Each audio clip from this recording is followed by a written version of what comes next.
Hey guys, it's Laurel. If you don't know me, welcome in. Thank you so much for checking out this video. Consider subscribing if you like horror or Halloween or scary shit or slashers or final girls or anything spooky.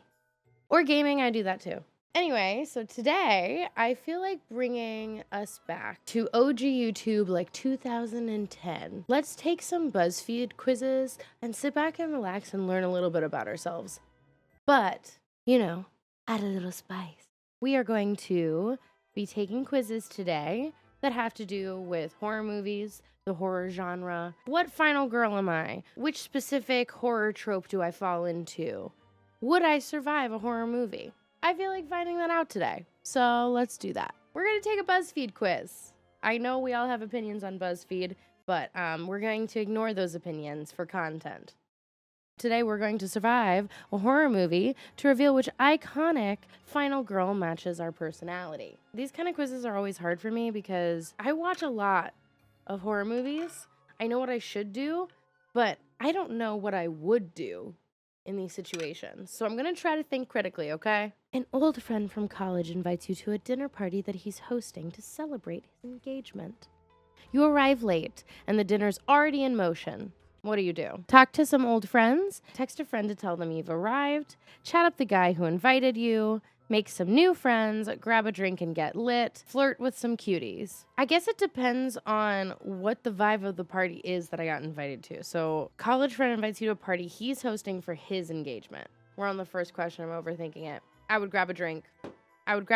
Suddenly, the lights go out and someone screams. What do you do? Turn on my phone's flashlight, try to find a way out, trying to find a weapon and defend myself, try to call the police, latch onto the person close to you, tell everyone to stay calm and investigate. I know that I should try to find a way out or try to find a weapon to defend myself, but I don't know I'm in a horror movie, and I probably just assume that the person's screaming because the lights went out. Also, it would probably be instinctual because anytime the power goes out at my house, which apparently happens a lot in Texas, I instantly just grab my phone and turn the flashlight on. That's my first instinct. So we're gonna move on. I think that's it. I think that's my answer. Of course, there's no cell phone reception and the door's locked tight. Without any communication to the outside world, everyone begins to freak out. You notice a girl is having a panic attack. What do? Tell her to get a grip, comfort her, ignore her and try to figure out what's going on. Try to strike up a conversation with her, yell at the guy who invited you and blame him, have a panic attack too. I feel like I would try to problem solve. I think in a situation where we're safe, I would try to comfort her, but I don't think that's what I would be worried about. I think at this point, my horror pro brain would be activated. And I think at this point, I would be trying to figure out a way out, try to figure out what's happening. Yeah, I don't think I'd blame anyone for this because that's stupid. Maybe I'd have a panic attack too, but I feel like I wouldn't have a panic attack unless we are in immediate danger. Yeah. I don't know. Now I'm saying that, if she's having a really bad panic attack, I feel like I would comfort her. Or I would tell somebody to comfort her. No, I'm going to stick with my gut. I'm not going to overthink. I'm going to stick with my gut. Everyone decides to split up, which is stupid, and you try to find a way out. You walk into a bathroom, and the cute person you're with tries to make moves on you. You reject them. You're too worried right now. Politely reject them. You already have a partner. Laugh it off and pretend it didn't happen. Flirt back. Maybe we should take this to the bed. Tell them this isn't the time or place. This is the most me thing. Laugh it off and pretend it didn't happen. This is me not in a horror situation. That's on being avoidant attached. Anyone else? Let me know. I would either reject them, you're too worried, or I would tell them this isn't the time or place. I am spending so much time on this question when I know I would probably just flirt back. This isn't the time or place. Everyone meets back in the dining room and they notice someone's missing. What do? Look for them. No man left behind. Shrug it off, right? They're probably in the bathroom. Worry about them, but don't act on it. Worry about yourself. It's their fault for leaving the group. Ignore it. They're probably dead by now. Investigate in a group. Safety in numbers. That's what I would do. Easily. You came across a girl's body. She's been murdered. What do? Run away, the killer's probably still here. Tell the others, making sure not to spare any details. Scream until you can't anymore, try to find a weapon to defend yourself with. Tell the others ASAP, but leave out the gory details. After a mini freakout, tell the others. I mean, the first thing I would do is probably find a weapon, but then I would tell the others. But like, if I see a dead body, first thing I would do is fucking like, I don't want to be undefended. You know? Is that the word I'm looking for? Undefended? That's not a word. I want to be able to defend myself. Knowing myself, though, I haven't gone anywhere outside of my home without a defense weapon in years. So I would have something. But that's not what the question is asking, Laurel. Get ready to defend myself. The group tells you that more and more people are disappearing. Everybody decides to lock the guy who invited you here in a closet because they think it's him. He screams for your help. What now? Let him out. It might not be him. Ignore his cries. You can't trust him. Make a snarky comment because you don't trust him. Talk to him through the closet and try to find out more information. Threaten to kill him if he doesn't shut up. Ignore his pleas, but feel really bad about it. I feel like it would be between these two. Talk to him through the closet door and try to find out more information. Ignore his pleas, but feel really bad about it. I feel like I would stand my back to the closet with a weapon pointing in the other direction, like, tell me what you know. I gotta defend myself this way and that way. Yeah. We're gonna talk to him through the closet and try to find out more information. Because we don't necessarily know it's his fault. It's finally morning. The killings have stopped. You manage to break down the front door and everybody's leaving, but wait. That cute person from before asks you to talk for a minute. When the two of you go somewhere private, they pull out a knife and tell you it's been them all along. What the fuck do you do? Fucking knew it. Make a mean comment. You're about to die, so you might as well get a last word in. Plead for your life. Tackle them to the ground and attempt to get the knife. Try to fight back with anything you can find. Kick their legs out from under them and run away. Tell them, you won't get away with this. I definitely would say something shitty. Like, fuck off. I'd be like, fuck off. This is cliche. But I would fight back, too. Try to fight back with anything you can find. Yeah. Sydney! I'm Sydney! Bitch, let's fucking go! Ooh. Oh my god. This was the ego trip that I needed today. Thank you so much. You are Sydney Prescott from Scream. You're a strong-willed badass who may not have size or brute or strength in your favor, but you're pretty darn brave and quite plucky. Your past traumas definitely play into that. I'm being called out on Maine. Ghostface has no idea what he's gotten himself into. Get fucked, bitch. Get totally fucking goofed on, dude. I'm gonna kick your ass, dude. I wanted either Sydney or Ripley from Alien, so I'm pretty happy. Pretty happy with this. That was a really good first quiz. I liked my result. Let's do another. Okay, we've got another BuzzFeed. We've got another BuzzFeed quiz, but this one is, which stereotypical horror movie character are you? Congratulations! You've been hired as a camp counselor for Camp Tubblum. Tebblebomb? Tipbomb? I'm a camp counselor, not an English teacher. Thank you. An isolated paradise in the Rockies, reopening after 2 decades of being closed after one undisclosed incident. You and your fellow minimum wagers decide to have some fun before the kids arrive. But the reason for the camp's closing still lurks in the secluded woods, and you're about to find out what kind of horror character you are, if you can survive. Oh my god, this is the Corey and I love it. You're starting your road trip to camp. You're arriving a day early. The camp counselor won't answer the phone. Do you continue on or do you go to the motel that the cop told you to go to? Does this look like the goddamn Harbinger motel to you? Watch my Corey playthroughs if you haven't yet.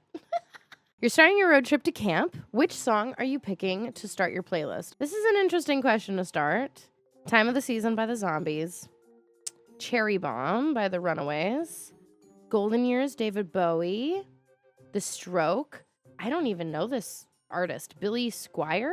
Moving in Stereo by The Cars. Sweet Virginia by Rolling Stones. Don't Fear the Reaper. I don't even have to read this one. It's Don't Fear the Reaper. Oh my God. Abso-fucking-lutely, my dude. What essentials are in your travel bag?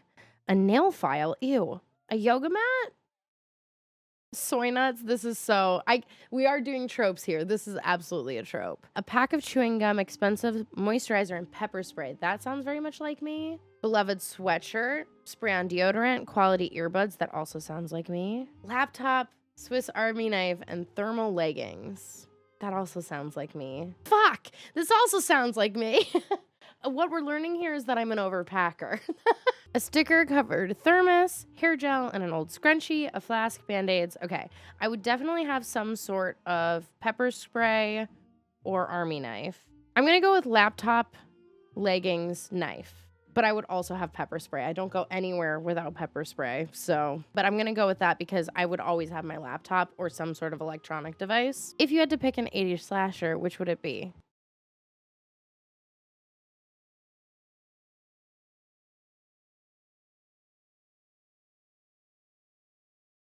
It's not on here? You know, if you watched my spooky season videos last year, I said that Halloween is my number one. I think it has recently switched to Scream. I love them both so much. They're like both my number one. And I don't need to fight anyone on that because I have a lot of favorite horror films. I don't have to compare them because they're all awesome. Anyway, I'm choosing Halloween. What's your weapon of choice to fight a bad guy? We've got shotgun, axe, flare gun, knife, chainsaw, machete, hammer, metal chains? Bro, I couldn't lift that shit up. Chainsaw, I feel like would be effective, but also if it gets turned on me, I'm dead. So not that, not a shotgun. I'm gonna go with knife because I always have a knife on me. Which camp activity do you sign up for first? Yoga, board games, canoeing, archery, scavenger hunt, swimming, arts and crafts, hiking. Absolutely. It's close to midnight and all the lights are out. You're asked to go fix the breaker box half a mile away from your cabin. What do? You do it and you're prepared. Flashlight, phone, weapon in hand. You don't have a choice because everyone else is asleep, so you have to go alone. But good thing you're a fast runner. Yeah, fucking right. I am not a fast runner, y'all. I wish I was a fast runner. Okay, little sidebar. I did track and field once, and I always got put in the last group to compete against because you were always put with people that were similar speeds to you, and I was always the slowest.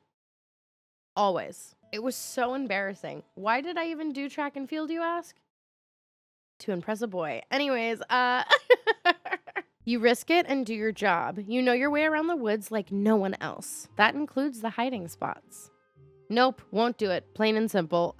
You're paranoid enough that you don't go alone. You ask a fellow counselor to go with you. 2 is better than 1. You're quick and efficient. You'll jog through the woods. Stay alert for any suspicious sounds. You're too shy to ask somebody to go with you, but you're capable of helping yourself in case anything goes wrong. You don't know the woods well enough. You decide to wake a fellow camp counselor to go with you. You'll make it up to them later.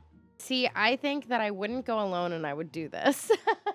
Or I wouldn't do it. There's no way I'm not waking anyone up. Like, I know I'm shy, but there's no way I would not wake somebody up if I'm going out into the middle of the fucking woods. So you don't know the woods well enough. You decide to wake up a fellow camp counselor. You'll make it up to them later. I feel like that's exactly what my brain would say. Being a camp counselor isn't the best summer gig. Why are you doing it? You've grown up spending summers at various camps. No. Your friends will be out of town for the next 3 months. You're bored. No. Student loans don't pay themselves. You don't think college is worth suffering. No. You're fresh out of high school and need the money. This was a decent job you could find. Maybe. You owe a friend a favor. They waste away their summer working at a camp, then you're going with them. That would probably be it. I would probably go because a friend is going and I would want to go with them. Getting paid to play in paradise, that also sounds great. I would go because a friend brought me. That's totally, absolutely it. It's the night before the campers arrive, and to celebrate, you and your fellow counselors decide to hang around a campfire. What are you doing? Hanging out and drinking beer. It's your last night of privacy before you're responsible for the lives of children. So let's let loose. Roasting marshmallows. I don't like marshmallows. I hate s'mores, y'all. Can't stand them. Nope. You're late to the party. You're busy unpacking and preparing. No, absolutely not. You're getting to know your fellow camp counselors. You're going to be living with them for the summer, so why not make a few friends? Probably. No, definitely not this. History? I just skimmed and saw the word history. No. You're watching a movie. You're smart enough to bring a projector. However, nobody appreciates your choice of movie. That would be me. You get too messed up at the campfire and fall asleep on the ground. Telling ghost stories. They're campy and cringy, but it's a good way to laugh with everyone. I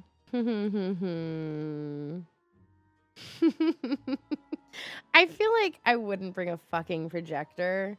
Like, I'd want to make some friends. But this is me, bitch, through and through. I love a horror movie. I have to pick that one. You've definitely been hearing some strange noises during your early morning jog, and it's not an animal. After a few minutes, you realize that there's someone watching you from behind a tree. What do? Okay, before reading the options, I'm just going to say what I think I would do.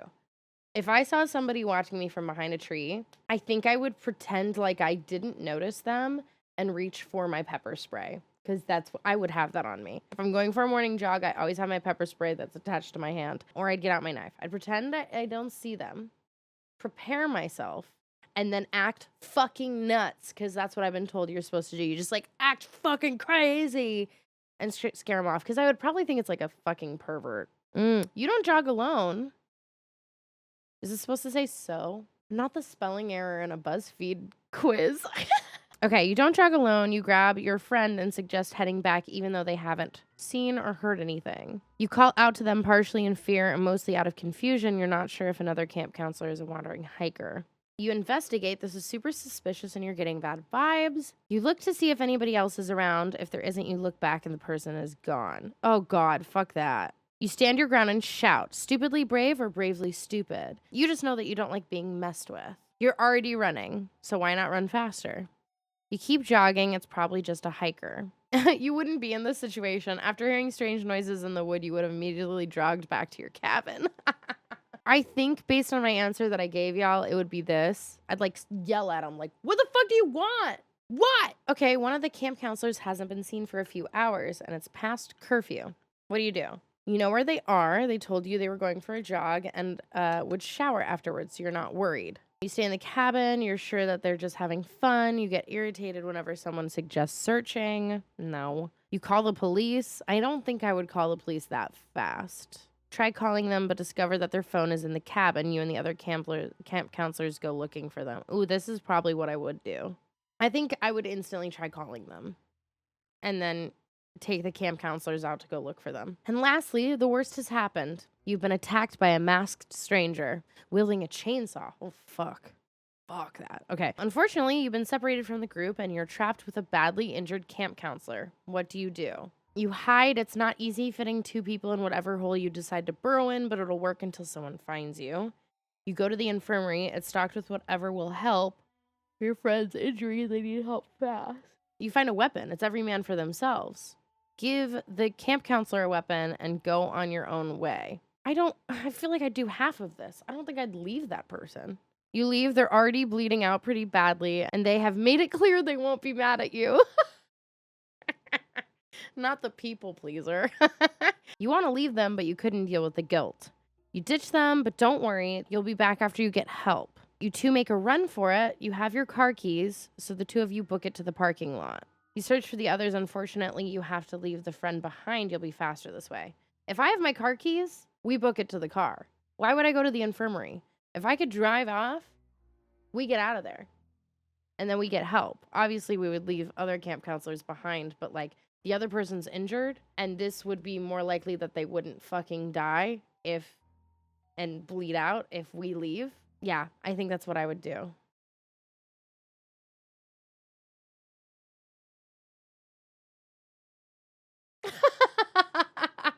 First of all, I just watched Jennifer's Body last night with some of my castmates from Cabaret. This is so funny. Stupid hot camp counselor. I don't agree with this, but okay. The title might seem self-explanatory, but you're more than just a piece of meat to drool over. Nah, only joking. But hey, at least you got enough jokes to provide some comedic relief.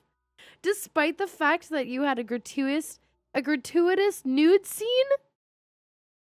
You've been dragged through hell and back. You survive the night by torching the killer with your trusty lighter and a box of the. Okay, here's my issue with this. Because the stupid hot camp counselor isn't the one who survives. She's the one who has the nude sex scenes and then she dies first. That's the trope. I don't understand this trope because the final girl and the stupid hot camp counselor are not the same person.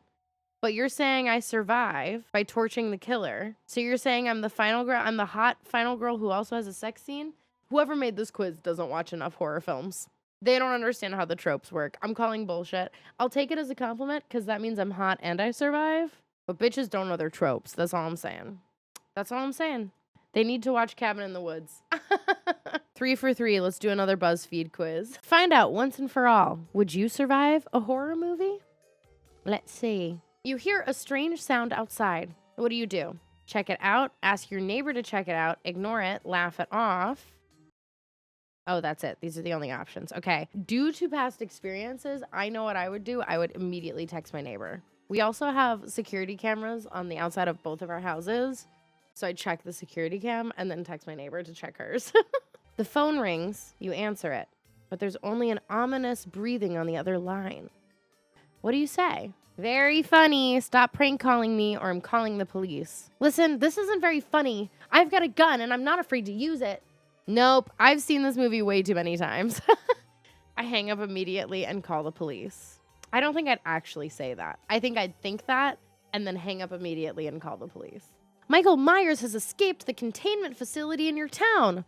What precautions do you take? Lock every door and window, go to a friend's house, hide, throw a party. I think I would go to a friend's house and lock every door and window there.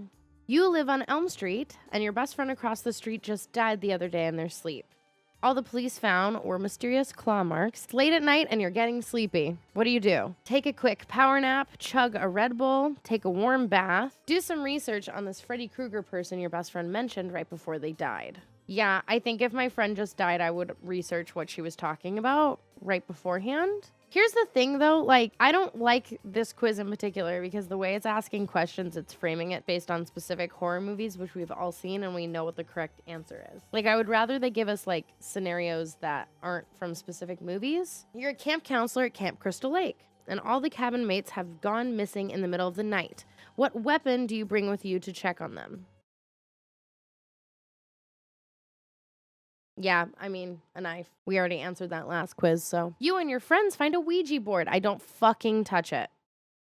Just leave it where it is. I don't even touch it. I'm not even gonna read the other ones. You don't touch that shit. In a creepy antique store, you find a monkey paw that will grant you 3 wishes. How do you proceed? I don't touch it. I'm not stupid. I don't touch it. Your friend invites you and some friends to their cabin for the weekend. While you're there, you find an old book in the basement with some weird words in it. What do? Don't read them out loud. See, this is Cabin in the Woods, Evil Dead. Like, I know what I shouldn't do. My friend reads it out loud without telling anyone, and we all get mad because they're like, why would you do that? I convince everyone to leave it alone. Yes, I wouldn't even let somebody start reading it out loud. I'd be like, don't fucking touch that. How many times do I have to say it? Don't fucking touch that. You move into a new house, and your daughter starts talking to the TV. Poltergeist. Like, what? Come on, give me something. I hate this quiz. When you ask her about it, she says, they're here. How do you respond? Laugh nervously. I'd say, we're getting out of here. I'm going to survive. Because these are framed based off movies I've already seen. The thing that I'm freaked out about, I'm not going to touch it. I'm not going to do it. I'm going to be spooked and leave. I'm not going to stay in the house. I'm going to survive. There's this tape going around rumored to kill 7 days after watching it. A mysterious tape shows up at your house. What do? I don't fucking touch it. I burn it. What's a tape? Oh, this is depressing. Throw that thing out. ASAP. Yeah, clearly. Clearly, I'm gonna survive. I'm not even surprised because these questions were bad. You're the lone survivor. Looks like you're the last one standing. You'll be able to come out alive despite the horrors you faced. Although your friends didn't make it, you're glad that this nightmare's over. Or is it? Bum, bum, Bum. I feel like that quiz sucked. Anyway, this was fun. This was fun. Let me know if you guys think that you would survive a horror movie. Like, honestly, I want to know. If you guys were in this situation in a horror movie, would you survive? What kind of trope do you think you'd fall under? My honest opinion, I don't know if I would survive because I am a scaredy cat, but I do think that I wouldn't go down without a fight. I do watch a lot of horror films, so I do kind of know what I need to do and what I need to avoid, but like, I don't know. Who knows? They have recently been coming out with horror movies that are like, the main character is doing everything right and they're still getting fucked over, you know? I feel like that would still be me. Anyway, if you guys liked this video, make sure to give it a like and subscribe if you haven't yet. Hit that bell button if you'd like to see when I have new videos going up. And yeah, I'm also on all these other social media platforms. I work my booty off to post not just here, but there. So I'd like to see you, not just here, but there. And especially if you guys like spooky content, if you're not already following me and all that jazz, like, I'm doing this. This is my shit. This is the stuff I like to talk about. This is my favorite subject. So if you like it, make sure you're subscribed. If you like gaming, make sure you're subscribed. If you like cool redheads with a chip on their shoulder, make sure you're subscribed. I will put the playlist of all the Halloween themed videos in the bio as well. And I will see you guys on the YouTubes later, skaters. Let's attempt to survive a horror movie together, friends.